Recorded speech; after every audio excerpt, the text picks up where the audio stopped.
続きまして、Cpac メキシコ代表でビバメヒコムーブメント創設者代表、映画プロデューサーのエドアルト・ベラステキ様よりご挨拶頂戴したいと存じます。それではエドアルト様、どうぞステージまでお越しください。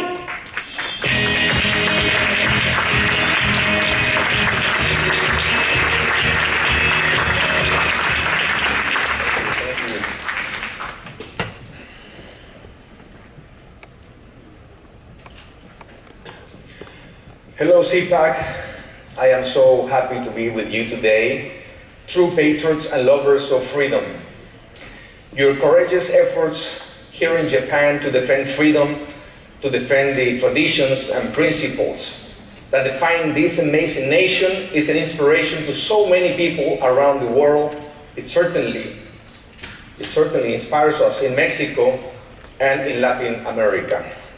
I want to begin by recognizing my good friends Matt and Mercy Schlapp from the American Conservative Union. Thank you for your continued commitment to the conservative movement throughout the world. I also want to recognize my dear friend Jay Aeva for his outstanding leadership in the defense of the conservative principles here in Japan. Today, my friends, I want to call your attention to what's happening in Latin America. My friends, Latin America is burning. Se está quemando. The destructive fire of socialism is quickly spreading throughout the region, putting at risk democracy and fundamental freedoms in numerous countries. While autocratic regimes in Cuba, Nicaragua, and Venezuela continue to repress their people and violate and deny their most basic human rights, radical socialist leaders and governments have taken over in Argentina, Bolivia, Colombia, Honduras, Peru, and sadly even in my own beloved country, Mexico. And just recently, the corrupt communist leader Luis Ignacio Lula da Silva somehow, and in a very strange way, he managed to win the presidential election in Brazil. These new socialist governments are all committed to an agenda of cultural Marxism. They want to foster social confrontation based on race, religion, gender, and economic differences.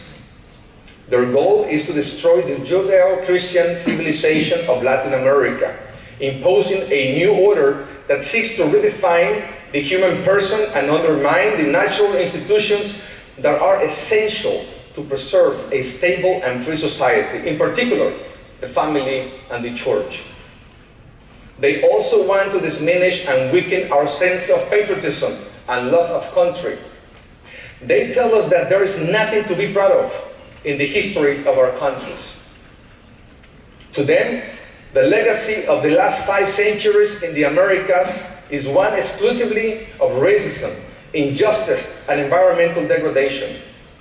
And to correct this, to reset the path our nations have taken, they argue we must adopt a series of radical progressive policies, including the legalization of abortion, gender ideology, extreme and unscientific environmental policies, so-called racial equity, and the redistribution of wealth.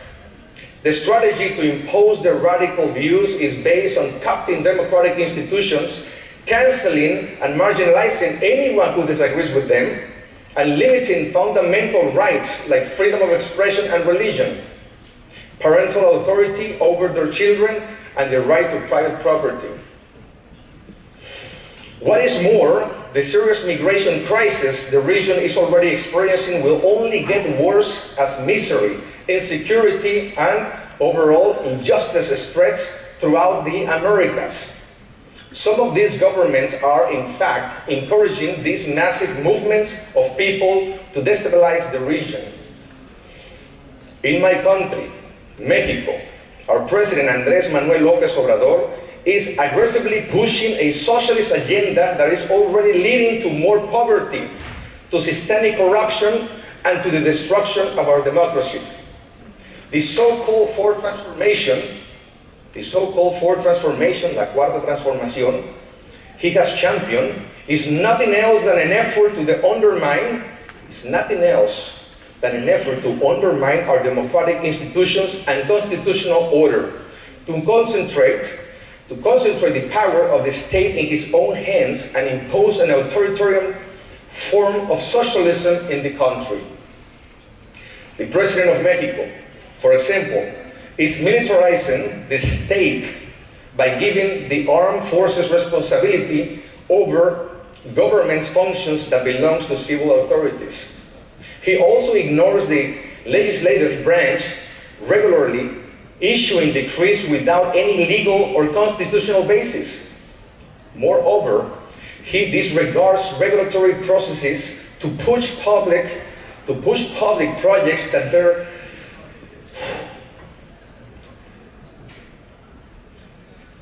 that he is particularly interested in. He even goes around open bidding requirements to favor some companies over others, promoting corruption and patronage. López Obrador has expressed his distaste for free market policies and is doing everything he can to limit free competition. He's already reverting important energy sector reforms to limit private sector involvement and is seeking to give the inefficient state-owned power agency a dominant role. Ironically, the goal of the so-called Ford transformation was to combat corruption and eradicate poverty. But what the president has achieved is just the opposite, my friends. Today in Mexico, thanks to his policies, we have more poverty and more corruption. More poverty and more corruption. Poverty and corruption, however, are not the only consequences of the government of President López Obrador. His party's majority in Congress, without any opposition, continuously propose measures to advance a radical woke agenda that goes against the principles, cultures, and traditions of our country. They push abortion and a radical transgender agenda that defies science and common sense and seek to impose limits to the freedom of conscience and expression of anyone who oppose their extreme ideological program. I should note that these ideas are not Mexican. These ideas come from abroad, from certain wealthy countries in the West, and from the United Nations and other multilateral organizations which seek to undermine the sovereignty of nations. Instead of defending our national identity, President López Obrador is a facilitator of cultural colonialism, allowing these foreign and globalist interests to impose on our country all sorts of extreme woke ideologies. And if this is not enough, my friends, President López Obrador wants to perpetuate the rule of his party over Mexico by proposing electoral reforms that would disband our independent National Electoral Institute, putting elections integrity at risk. Well, the good news is that conservatives in Mexico and in Latin America are not going to remain silent. We are going to raise our voices and take back our nations. That's why this year, just last month, we held the first ever Cpac Mexico in Mexico City. This was the first Cpac ever in a Spanish-speaking country in Latin America, and it drew the most important conservative leaders and activists from the entire region. And now, the left is scared. Of course, they can't stop talking about our Cpac.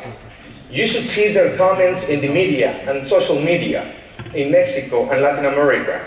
They are concerned, afraid of the movement we have just launched in Cpac Mexico. And they should, because we won't stop, we won't relent until the forces of wokeness and socialism are defeated. As I close, I want to encourage you also to continue defending the traditions and culture of your great nation. The left and its globalist allies want to destroy the sense of national identity of our people, to make it easier for them to impose the radical pipe dreams. We cannot let them succeed. We cannot let them succeed. Love of country is an essential virtue of citizenship. It provides an individual with purpose, meaning, and inspiration. It's also necessary to bind citizens together as members of a larger, unique family. A country without patriotism cannot survive. A country without patriotism cannot survive. So let's continue the fight, let's move forward, and let's make Japan and Mexico great together. Thank you very much, my dear friends. Muchas gracias. God bless Japan, and God bless Mexico.